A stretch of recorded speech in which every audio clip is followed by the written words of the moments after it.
Before we dive in, drop a quick hi in the comments. It may seem small, but trust me, it really helps YouTube share this story with more sci-fi fans like us. I'd love to see who's watching. The request had been approved.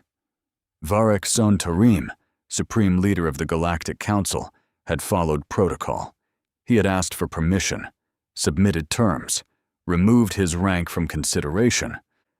I am requesting direct military training under human doctrine. No observers, no diplomatic considerations. I require your most dangerous, combat-proven Marine. No accommodations for rank or physiology.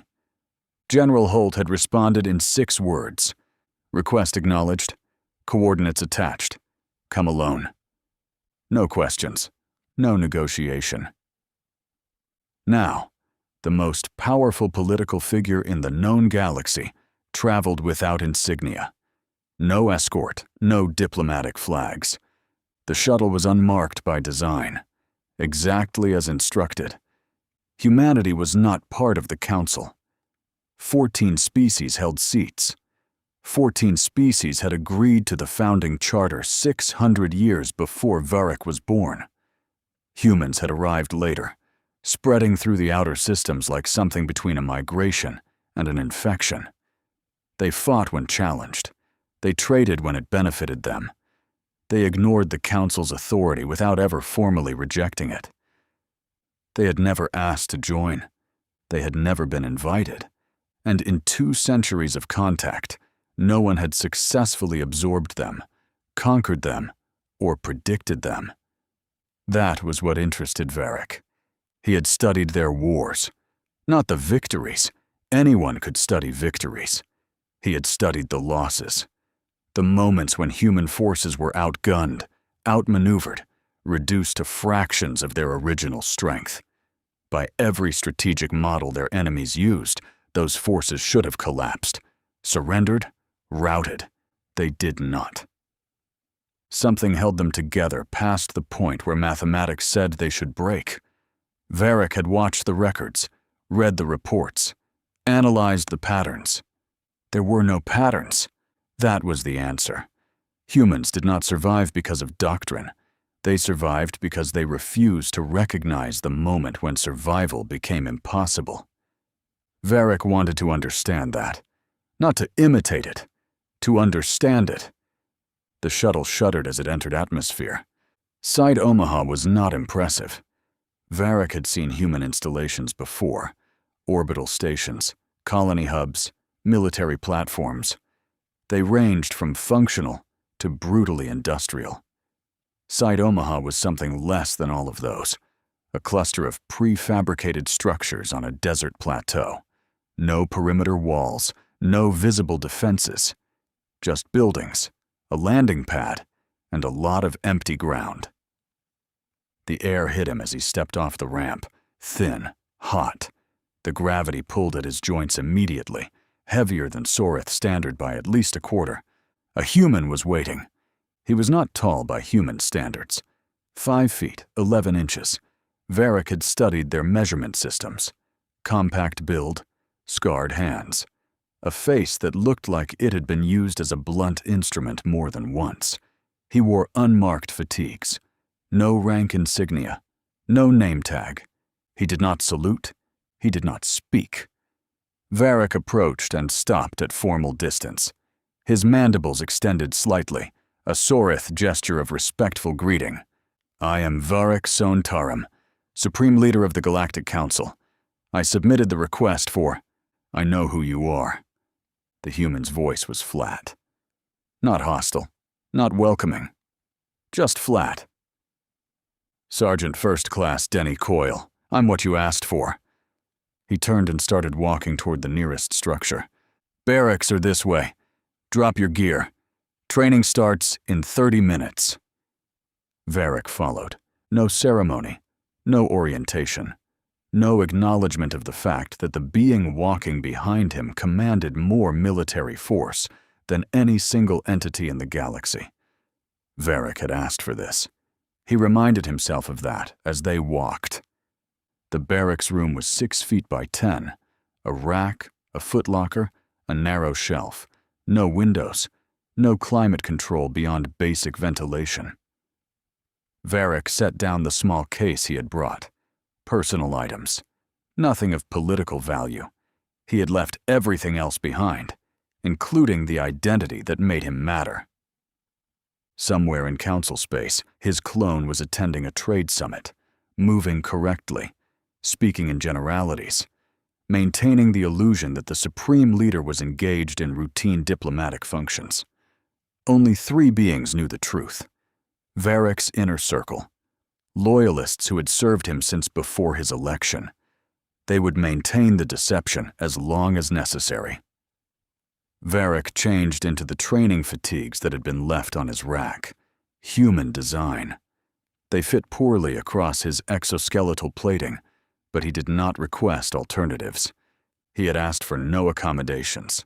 He would receive none. 30 minutes later, Varric stood in a cleared space behind the main structure. Hard-packed dirt. Training mats laid in a rough square. No equipment, no weapons. Coil stood across from him, hands loose at his sides. "Rules," Coil said. "There are none. You go until I say stop. You get up every time you go down. Questions?" Varric's mandibles stayed retracted. "No." Coil moved. Varric had trained in combat since adolescence. Sorith military doctrine required officers to lead from the front. He had fought in border actions, suppressed 2 insurrections, personally killed 11 enemies in close-quarters engagements. He knew how to fight. He did not know how to fight this. Coil's first strike came low, a feint that Varric read correctly. He shifted to counter, prepared for the follow-up. The follow-up was not where it should have been. Coil's elbow connected with the side of Varric's head, not hard enough to cause damage, hard enough to make a point. Varric stumbled, reset, raised his guard. Coil was already inside it. The next 30 seconds were a series of corrections. Varric blocked, countered, adapted, and none of it mattered. Every pattern he recognized was a trap. Every instinct he followed was anticipated. He hit the ground 4 times in the first 2 minutes. The 5th time, he landed on his right forearm. The exoskeletal plating cracked along the outer edge. Not a break, a fracture. Pain flared up to his shoulder. Coil stood over him. "Get up." Varric got up. They continued. By the time Coil said stop, Varric had been put down 11 times. His forearm throbbed. His mandibles ached from clenching them shut. His respiratory system was burning from the thin atmosphere. Coil looked at him the way a technician looks at a malfunctioning component. "Same time tomorrow." He walked away. Varric stood alone in the training square, breathing hard, feeling the gravity press down on his joints. He had asked for this. He had not understood what he was asking. The weeks blurred. Varric stopped measuring time by rotations. Measuring was a way of waiting for something to end. Nothing here ended. Sessions completed. New sessions began. The gap between them was not rest. It was preparation for more failure. Coil never explained what Varric did wrong. He simply reset and attacked again. The lesson was in the repetition. The data was in the pain. Obstacle courses designed for human physiology. Varric's joints screamed in the heavy gravity. He fell. He finished. He fell again. He finished again. Drown-proofing. Hands bound behind his back, submerged in a tank of cold water. The first time Varric panicked. His species was not aquatic. Submersion triggered deep survival responses. Thrashing, desperate movement, rapid oxygen depletion. He failed, swallowed water, was pulled out choking. Coil waited for him to stop coughing. Again. Varric went again. By the 4th week, he could stay under for 90 seconds. Not calm, but controlled. Panic was still there. He had learned to move inside it instead of against it. Kill house drills.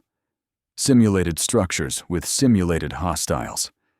Varric entered, cleared rooms, engaged targets. He died 17 times in simulation before he cleared his first room correctly.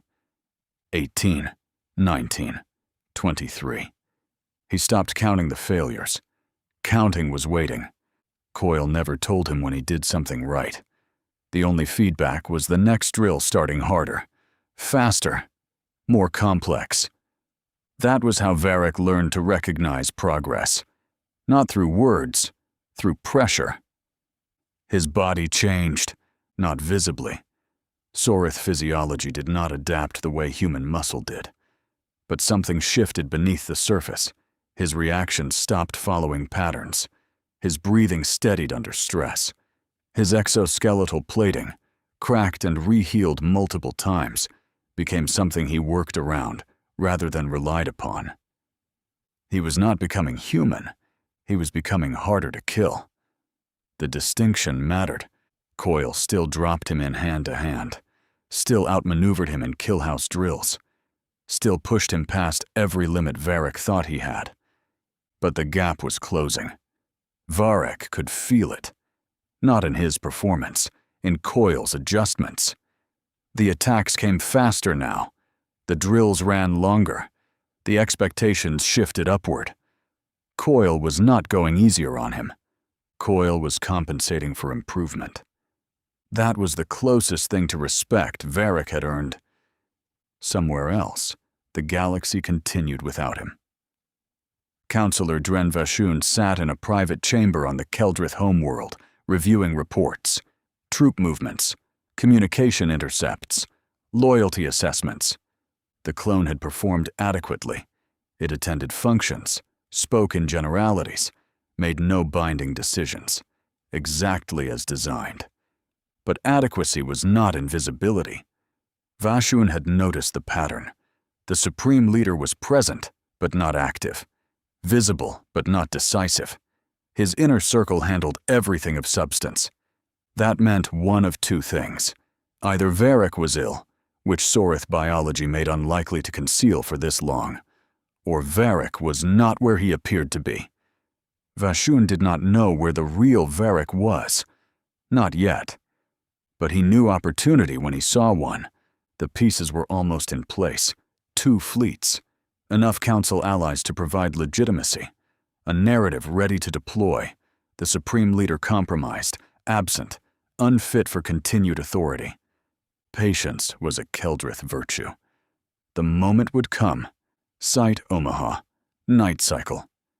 Varric woke to a shadow standing over his rack.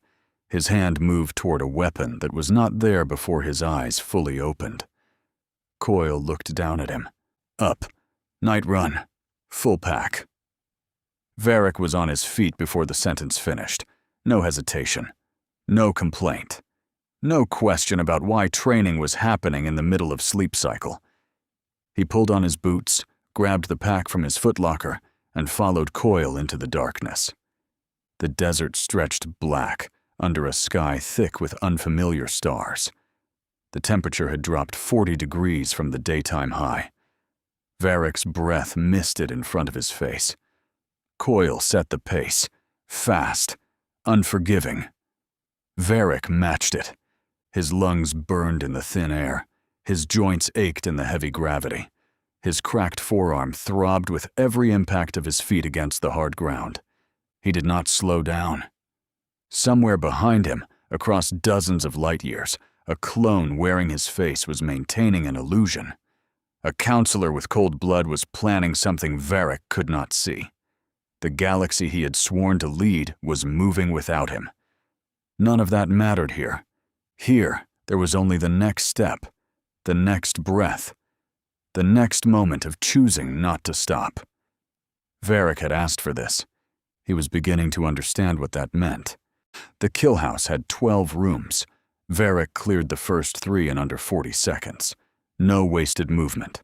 No hesitation at doorways.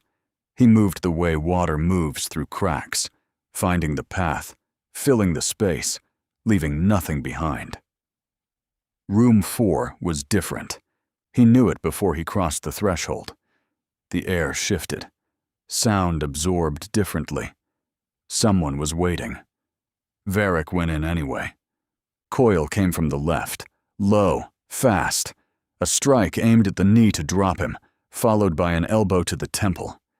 Classic combination. Varric had eaten it 100 times in the first weeks. Not today. He read the feint, ignored the knee strike, and blocked the elbow with his forearm. The impact rang through his cracked exoskeleton. Pain flared. He used it, channeled the momentum into a counter-rotation, driving his opposite elbow toward Coil's ribs. Coil slipped it. Barely. They reset. Circled. Varric's mandibles stayed flat against his jaw. His breathing was controlled. His weight balanced on the balls of his feet. Coil came again. Different angle. Faster. The exchange lasted 11 seconds. Varric blocked 4 strikes, landed one glancing hit to Coil's shoulder, and then found himself on his back, with Coil's forearm across his throat. He had lost. But it had taken 11 seconds. Coil released the pressure and stepped back. Varric rose, brushing dust from his training fatigues. For a long moment, Coil just looked at him, that flat, assessing stare that gave nothing away. Then he spoke. "You're starting to get it." 5 words. The most Coil had ever offered after a session. Varric understood what they meant. He was no longer being broken down. The foundation had been laid. Now he was being sharpened. "Same time tomorrow?" Varric asked. Coil shook his head. "Tonight. Full gear. We're going to run the course in the dark." He walked away. Varric stood alone in the kill house, feeling the ache in his forearm, the burn in his lungs, the weight of the gravity pressing down on every joint. He was ready for tonight. He was not ready for what came next. The transmission arrived 3 hours later. Varric was in the barracks, cleaning his training equipment, when his personal communicator activated. The device was supposed to be dead. He had disabled it himself before leaving council space. No signals in or out. Complete isolation. The fact that it was active meant someone had overridden the lockout. Only 3 people had that capability. He opened the channel. The face that appeared was Torath Velsarin, his chief of staff, one of the 3 loyalists who knew where he truly was. The image was fragmented, cutting in and out. Interference. Jamming. Something was wrong. "Supreme Leader." Torath's voice crackled with static. "The clone has been exposed. Councillor Vashun made the announcement 2 hours ago." Varric's mandibles extended slightly. Involuntary. He forced them flat. "Explain." "They knew." Torath's image flickered, reformed. "Vashun's faction has been tracking the clone for weeks. They documented every appearance, every public function. They confirmed you were not present at any of them." They waited. Yes. They let the evidence accumulate. Council law is clear. The Supreme Leader cannot be absent from active leadership for more than 1 standard day without formal delegation of authority. You have been gone for... I know how long I have been gone. The transmission cut out for 3 seconds. When it returned, Torath's face was grimmer. "Vashun has invoked emergency succession protocols. He claims you are either dead, incapacitated, or have abandoned your post. Regardless of the truth, your absence is a violation. The government cannot function without confirmed leadership. He is positioning himself as interim authority." Varric processed this. No panic, no outrage, just information. Fleet positions. 2 of the 5 council fleets have declared for Vashun, the 3rd and 4th. The others are holding neutral, waiting to see how this resolves. Vashun has seized control of the primary communication relays. Most of council space is receiving only his narrative. The moderates believe you have been compromised. The extremists are calling it treason. Varric closed his eyes for 1 breath. 2. Where is Vashun now? His flagship, the Pale Current. It is holding position in the Varantis system, close enough to the capital to project authority, far enough to maintain defensive positioning. He is consolidating. Once he has formal council recognition, he will move to secure the remaining fleets. How long before recognition? Emergency protocols require a 72-hour confirmation period. 46 hours remain. After that, his authority becomes legal. 46 hours. The transmission flickered again. Supreme Leader, what are your orders? Maintain silence. Do not attempt further contact. Do not resist. Let them believe I am gone. And what will you do? The question hung in the static. What I came here to learn. He closed the channel. Coyle was in the equipment bay, checking weapons. He looked up when Varric entered but did not speak. Varric stopped 3 meters away. I need to speak with General Holt. Coyle set down the rifle he was holding. The man who approved your training request. Yes. Mind telling me why? Varric considered how much to explain. Coyle was not political. He did not care about council law, or succession protocols, or the machinations of Keldrith councilors. My government has been seized. I have 46 hours before the seizure becomes legal. I intend to take it back. Coyle studied him. That flat, measuring stare. You want us to fight your war for you? No. I want tactical support. A small unit. Direct action capability. Varric held Coyle's gaze. I will take back what is mine, but I need the means to do it the way I have been trained. The way you've been trained? Coyle almost smiled. You think a few weeks of getting your ass kicked qualifies you to run a combat operation? I think I am no longer the leader who arrived here, and I think you know that. Silence stretched between them. Coyle picked up the rifle again, resumed checking it. I'll make the call. General Marcus Holt appeared on the screen 40 minutes later. He was older than Varric expected. Gray hair cropped short, deep lines around eyes that had seen too many reports with casualty figures. The uniform was crisp, but the man wearing it looked like he had been poured into it after being wrung out. Supreme Leader. Holt's voice was flat, professional. Sergeant Coyle tells me you have a situation. I do. Varric explained. The clone, the absence, Vashun's patience, waiting, documenting, letting the violation accumulate until it was undeniable. The emergency succession protocols, the 46 hours remaining. Holt listened without interrupting. When Varric finished, Holt leaned back in his chair. You understand that humanity has no stake in council politics, no treaty with your government, no obligation to any faction. I understand. And you're asking me to authorize insertion of a combat team into sovereign council territory to support a leader who has been legally declared unfit, an action that will be classified as illegal by every council signatory. Yes. Why would I do that? Varric considered the question. He could appeal to strategy, human interests, long-term positioning, the value of having a friendly supreme leader. All true, all irrelevant. Vashun did not organize this coup just to remove me. I am the obstacle, but I am not the target. Pause. My reforms opened doors that had been sealed for centuries. Trade routes to species the Council had ignored. Diplomatic channels to civilizations deemed too primitive, too dangerous, too different. Humanity was one of them, not the only one. Pause. Vashun represents the old doctrine, controlled expansion, a galaxy managed by the founding 14 and no one else. If he consolidates power, those doors close. Permanently. Not just for humans, for every species that does not already have a seat. Pause. You are not helping me. You are preventing a future where the Council decides who is allowed to exist and who is not. Varric held Holt's gaze. I am not asking you to win my war. I am asking for the tools to win it myself.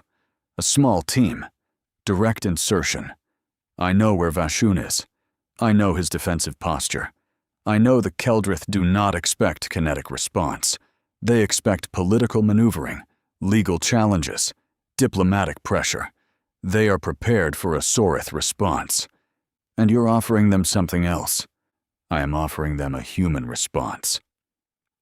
Holt's expression did not change, but something shifted behind his eyes. Coil. He said the name without looking away from Varric. Assessment. Coil's voice came over the channel. He's ready. Ready for what? A firefight? An insertion? Running an operation with live rounds and real consequences? Ready to do what needs doing. He won't freeze. He won't hesitate. And he won't stop. Silence.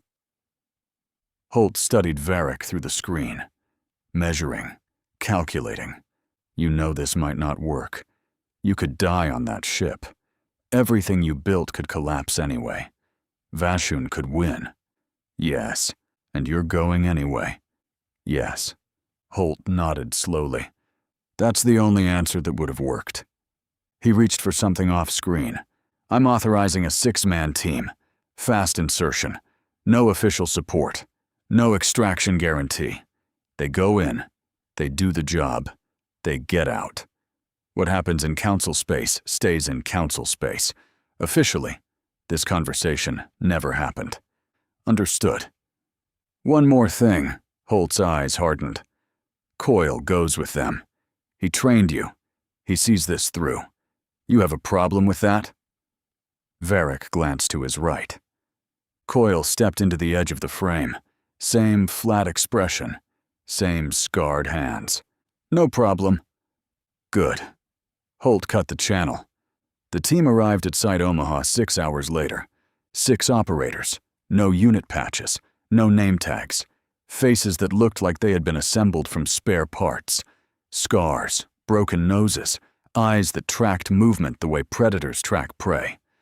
They did not introduce themselves. Coil handled the briefing. Short, direct, insertion point, objective, extraction route. No contingencies discussed. Contingencies were for operations that expected to go wrong. This one would go wrong regardless. Adaptation was the only plan. The operators listened, asked no questions. When Coil finished, they checked their gear. One of them looked at Varric, younger than the others, though young was relative. His face had the same worn quality, but the scars were fresher. You the alien who wanted to learn? Yes. The operator nodded slowly. Then, you better have learned. We don't carry dead weight. I understand. No. The operator's eyes were flat. You don't. Not yet. But you will. He turned back to his equipment. Varric did not respond. The operator was right. Understanding came through action, not conversation. They boarded the transport 30 minutes later.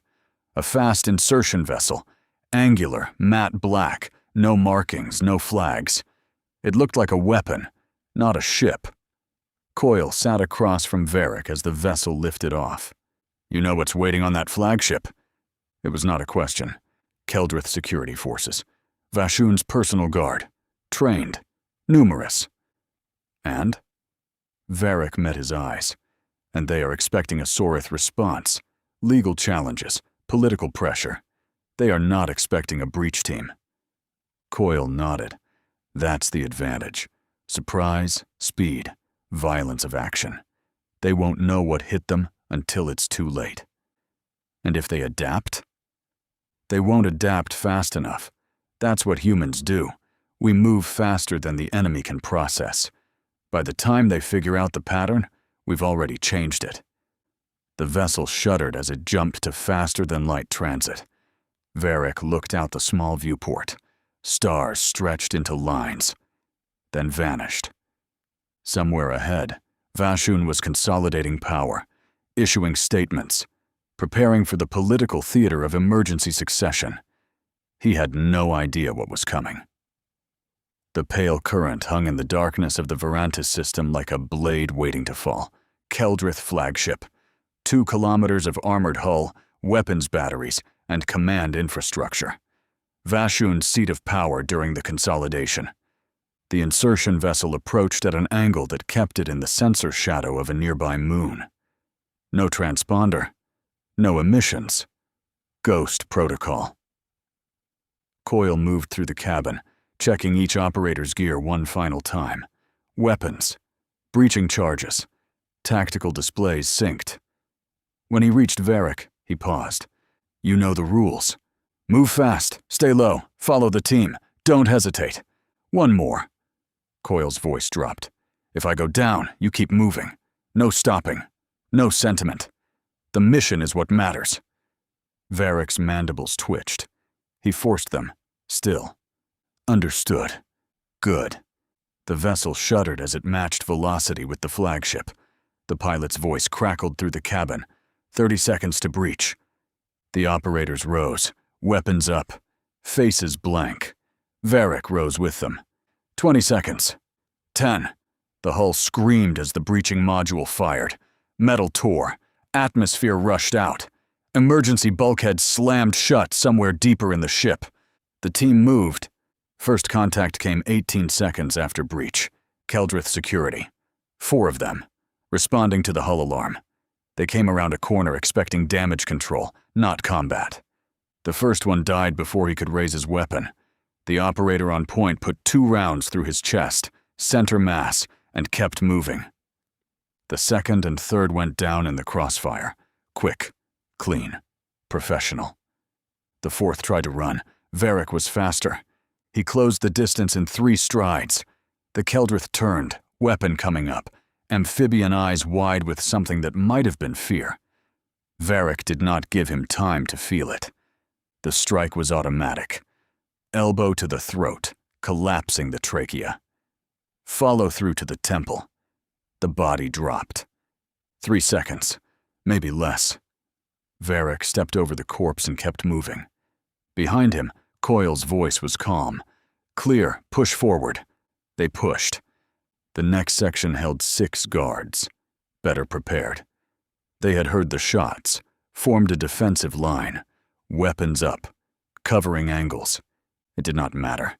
The team flowed around them like water around stones, flanking, suppressing, creating angles that the defenders could not cover. Varric moved with them, not commanding, operating. He took his sector, held his lane, engaged targets as they appeared. A Keldrith guard rose from cover 3 meters to his left. Varric fired twice, both rounds connected. The guard went down. Another tried to flank the team from a side corridor. Varric was already turning, already tracking, already squeezing the trigger. The body hit the deck. Clear, someone called. Moving, someone else responded. They pushed deeper. Alarms screamed through the corridors. Red emergency lighting cast everything in the color of blood. Bulkheads sealed ahead of them, trying to contain the breach. The team did not slow down. Breaching charges opened what needed opening. Rounds cleared what needed clearing. Varric's world narrowed to the next corner, the next target, the next breath. He was not thinking like a supreme leader. He was not thinking like a Sorith officer. He was not thinking at all. He was moving, adapting, surviving. The training had done its work. Coyle moved beside Varric as they advanced. Their eyes met for half a second. Coyle nodded. Just once, that was enough. And somewhere ahead, reports were hitting Vashun's command deck. Overlapping, incomplete, a breach, casualties. Unknown hostiles moving through the ship. The corridor ahead was a killing ground. Keldrith forces had regrouped. They had sealed the blast doors, collapsed defensive barriers, and turned the approach to the command deck into a funnel of overlapping fire lanes. Bodies littered the deck plates, their own dead, sacrificed to buy time. Varric crouched behind a structural support, rounds sparking off the metal above his head. The team was spread across the corridor, using what cover existed. Coyle was 3 meters to his left, calm, assessing. They're learning, one of the operators said. No fear in his voice, just observation. Too slow, Coyle replied. Kell, Donner, suppressive fire on the left barricade. Moss, take the maintenance shaft and flank. Everyone else, we push on my mark. No questions, no hesitation. Kell and Donner opened up. The thunder of automatic fire filled the corridor, forcing the Keldrith defenders to duck behind their barriers. Moss disappeared into a side passage, moving fast despite the wound in his shoulder. Blood had soaked through his tactical vest. He had not mentioned it. Varric watched him go. No sentiment. No pause. Just recalculation. The team adjusted around the injury the way a body adjusts around a broken rib. It hurt. It slowed things down. But it did not stop the mission. Varric filed it away. Mark. They pushed. The Keldrith were disciplined. They held their positions, returning fire even as the team advanced. Rounds snapped past Varric's head. One grazed his shoulder, scoring the exoskeletal plating without penetrating. He kept moving. A defender rose from cover to his right. Varric fired twice. Both rounds connected. The body dropped. Ahead, Moss emerged from the maintenance shaft behind the left barricade. His weapon barked 3 times. The defenders there died without understanding what had happened. The right barricade collapsed under concentrated fire. The corridor was clear. Coyle moved forward, checking bodies. Push! Command deck is 2 sections ahead. They pushed. The blast doors were a problem. 3 meters of reinforced alloy, designed to withstand ship-to-ship combat. The standard breaching charges would not cut it. Not quickly enough. Vashun's voice crackled over the internal communications system. I know who you are. The team ignored him. They were setting shaped charges along the door's structural weak points. Precise work. No wasted motion. The supreme leader of the Galactic Council, crawling through my ship with human mercenaries. Do you understand what you have done? What this looks like? Varric said nothing. He helped position a charge along the door's lower hinge point. I am broadcasting to every Council fleet. They see what is happening. Human operatives attacking a Council flagship. Alien forces collaborating with a deposed leader to seize power through violence. Vashun's voice was calm, patient, the Keldrith way. You have not reclaimed your authority, Varric. You have proven every accusation I made. You are a traitor, a collaborator, an enemy of everything the Council represents. The shaped charges were set. Surrender now, and I will allow the humans to leave. You will face Council justice, a fair trial, the opportunity to explain yourself. A pause. Continue, and you confirm what the galaxy already believes, that you have sold your species to alien influence. Coyle looked at Varric. Your call. Varric met his eyes. There was no decision to make. There had never been a decision to make. Vashun was playing a game that no longer applied. Blow the door. Coyle nodded. The charges detonated. The command deck was chaos. The blast doors buckled inward, and the team flowed through the gap before the smoke cleared. Vashun's personal guard, Keldrith elite, the best-trained soldiers his species produced, were waiting. The firefight was immediate, brutal, close quarters. Varric moved through it like something that had forgotten how to stop. He did not think about the next target. He did not plan the next movement. His body knew what to do. The training had written it into his nerves, his muscles, his bones.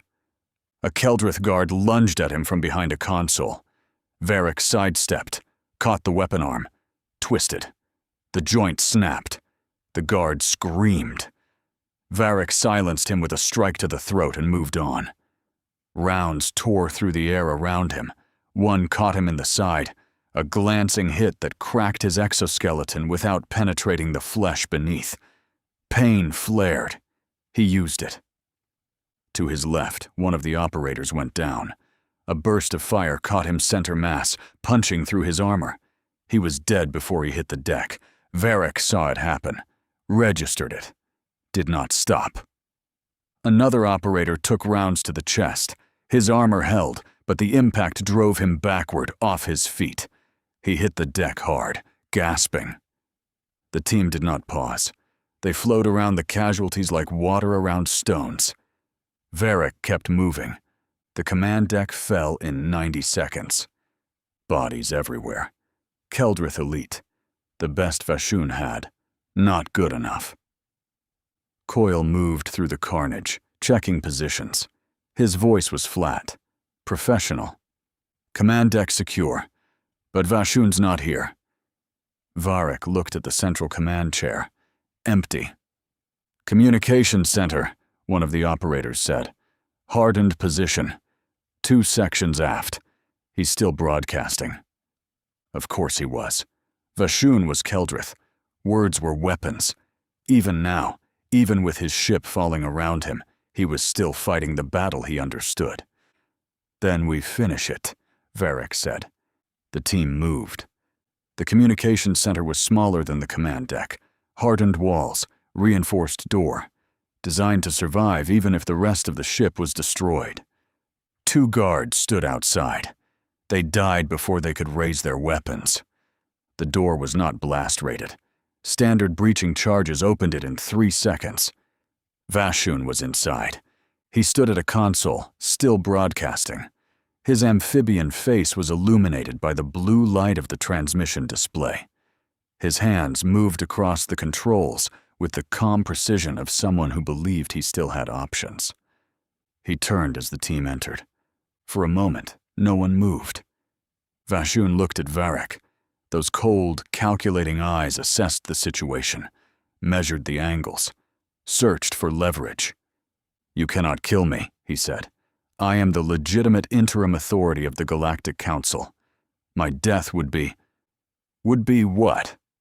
Varric stepped forward. "A crime? A violation of Council law?" He gestured at the bodies behind him, the blood on his hands, the destruction he had carved through the flagship. "I stopped following Council law the moment I asked humans to teach me how to survive." Vashun's expression flickered. Something that might have been fear, quickly suppressed. "Then you admit it.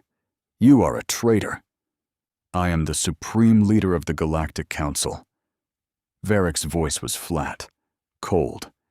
"You attempted to remove me through manipulation. You waited for me to make a mistake, then exploited it with precision. The Keldrith way." He took another step forward. "But you miscalculated. You assumed I would respond the way a Sorith leader responds. Legal challenges, political maneuvering, diplomatic pressure. Another step. You did not anticipate this." Vashun's hand moved toward the sidearm at his hip.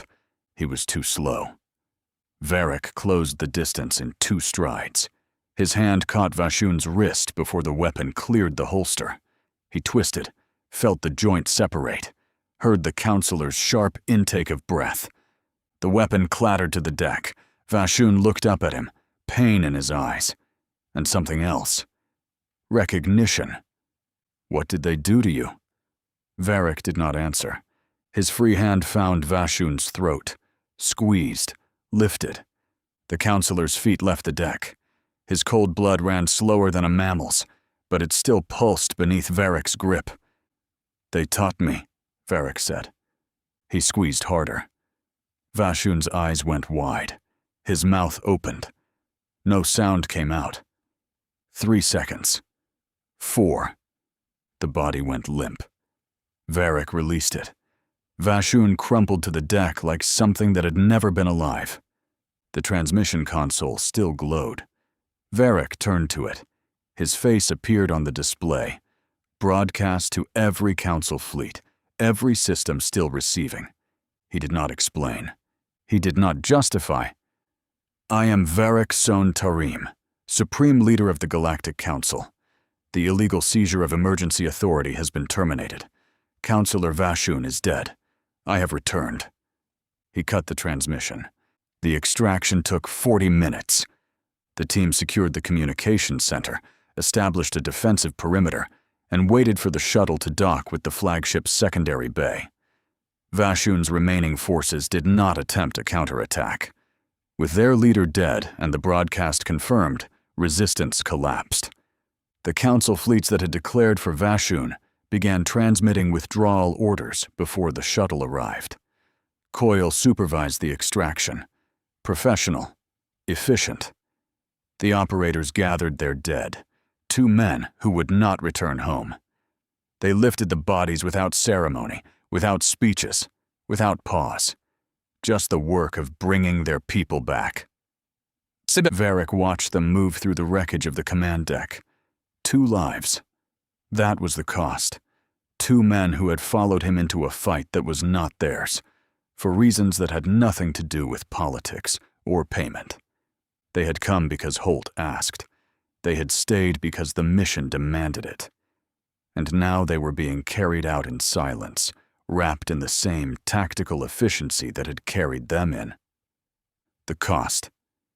Varric understood it now. Not as a concept, not as a number on a strategic assessment, as weight, as absence, as the price that could not be calculated until it had already been paid. Before they boarded the shuttle, Varric approached the communications console one final time. The system was still active. He opened a channel. General Holt's face appeared on the display within seconds. He looked tired.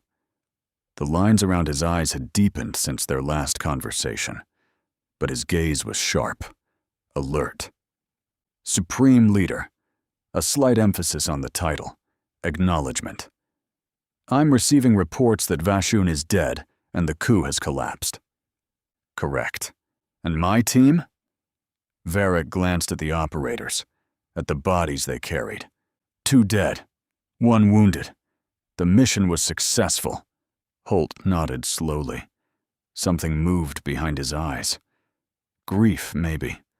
Or just the weight of sending men to die in someone else's war. Varric straightened. The weight of what he was about to say pressed down on him, but he did not hesitate. Hesitation was something he had left behind on the training grounds of Site Omaha. General, I want to offer humanity a seat on the Galactic Council. Holt's expression did not change. Full membership, Varric continued. A voice in the governance of the galaxy. Equal standing with the 14 founding species. The seat has never been offered before. I am offering it now. Silence stretched between them.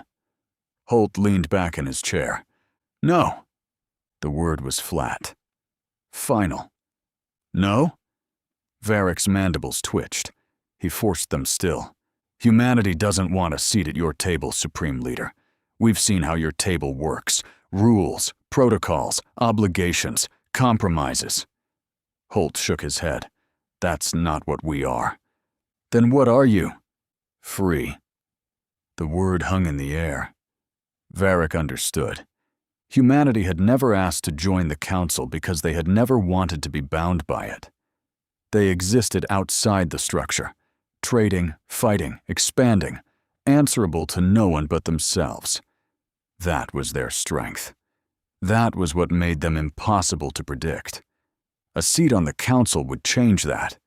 It would make them part of the system, and the system would begin to shape them, the way it shaped every species that joined. They did not want to be shaped. Varric nodded slowly. Then I offer you something else. Holt's eyes narrowed. I'm listening. Unrestricted trading rights, full access to every market in Council space, no tariffs, no regulations, no oversight. Varric paused.